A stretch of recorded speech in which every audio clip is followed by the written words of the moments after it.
Hello friends, welcome to நல்ல lovers.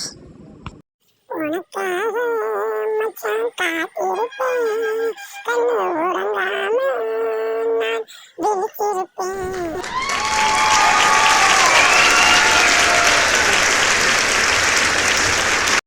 Friends, இந்த வீடியோவில் நம்ம இப்போ என்ன பார்க்க போகிறோம் அப்படின்னா, நம்ம வீட்டில் செல்வ செழிப்போடு வாழுறதுக்கு நம்ம அன்றாடம் சமையலறையில் பயன்படுத்தக்கூடிய அரிசி ட்ரம் அதை வந்து எந்த திசையில் வைக்கணும், அதை வைக்கக்கூடிய முறை என்ன அப்படிங்கிறத தான் பார்க்க போகிறோம். சரி, இப்போ ஃபஸ்ட்டு வந்து அது வைக்கக்கூடிய முறை என்ன அப்படிங்கிறத பார்க்க போகிறோம். நம்ம அரிசி ட்ரம்மை வந்து எப்போவுமே கீழே தான் வைக்கணும். அதாவது நம்ம எடுக்கும்போது குனிஞ்சி எடுக்கிற மாதிரி வைக்கணும். இப்போ நம்ம மாடுலர் கிச்சன் அப்படிங்கிற பேரில் நிறைய செல்ஃபு கபோர்டு அப்படிலாம் கட்டியிருக்கோம். ஸோ நம்ம அரிசி வந்து மேலேருந்து நம்ம மற்ற மசாலா பொருட்களை எடுக்கிற மாதிரி எடுக்கக்கூடாது.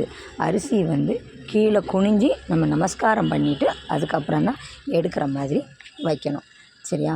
அடுத்தது வந்து என்னதுன்னா, நம்ம அதை அளக்க பயன்படுத்துகிற அந்த ஆளாக்கு கால்பிடி அப்படின்னு சொல்லும் பார்த்தீங்களா, அது வந்து அந்த இதில் வைக்கும்போது ஸ்ட்ரெயிட்டாக இருக்கிற மாதிரி தான் வைக்கணும். அரிசி ட்ரம்முக்குள்ள வந்து நம்ம ஸ்ட்ரெயிட்டாக தான் வச்சு வைக்கணும். அதை கவுத்தியும் போடக்கூடாது, படுக்கவும் போடக்கூடாது.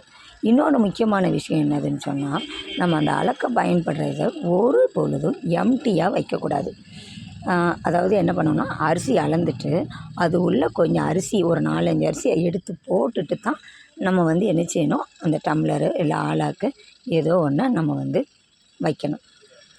இன்னொரு முக்கியமான விஷயம் என்ன அப்படின்னு சொன்னால், இந்த அரிசி வந்து நம்ம வந்து காலி ஆனதுக்கப்புறம் வாங்கக்கூடாது. அதாவது ஒரு 2-3 நாள் நமக்கு இருக்குதுன்னு வச்சுக்கிடுங்களேன், அந்த டைமே நம்ம வந்து அரிசியை வாங்கி அந்த டப்பாவில் வந்து ஃபில் பண்ணி வச்சிடணும். இப்படி இந்த மாதிரி முறைகளை நம்ம வந்து ஃபாலோ பண்ணிட்டு வந்தோன்னா நம்மளுடைய அன்றாட வாழ்வில் செல்வ செழிப்போடு நம்ம வந்து வாழலாம். சரி, அடுத்தது இந்த அரிசி ட்ரம்மை வந்து நம்ம வைக்க வேண்டிய திசை எது அப்படின்னு சொல்லிட்டு பார்க்க போனோம் அப்படின்னு சொன்னால், தென்மேற்கு திசையில் தான் வந்து நம்ம வந்து என்ன செய்யணும், இந்த அரிசியை வந்து வைக்கணும். இப்படி சின்ன சின்ன டிப்ஸை நம்ம சமையல் அறையில் நம்ம ஃபாலோ பண்ணும்போது அதுவே நம்ம வாழ்க்கையில் ஒரு சந்தோஷத்தை கொண்டு வரும். இதெல்லாம் பெண்களாகிய நம்ம கையில் தான் இருக்குது. ஸோ இந்த மாதிரி அரிசி வைக்கிற முறையும் அதோடைய திசையும் நம்ம கிச்சனில் சரியாக வச்சுருக்குறோமா அப்படின்ட்டு பார்த்து அதுக்கேற்றாக்க வச்சு நம்ம இருந்தோன்னா நம்மளுடைய வாழ்வு சந்தோஷமாக இருக்கும்.